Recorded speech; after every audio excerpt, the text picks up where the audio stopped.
Ready to transform your shady oasis? I'm Carrie at Landscape Garden Centers, here to show you how. All of these shade plants that we're mentioning prefer morning sun and afternoon shade.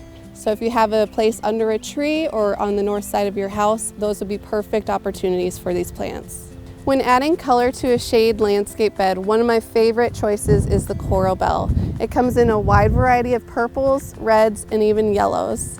Another great option would be a bleeding heart. These are a classic perennial that get a little bit larger, and these newer varieties hang on to their leaves a little bit longer. But you can see the beautiful pink flowers that they produce. Hostas is one of the best choices for a shade area. They have so many different textures and colors to choose from.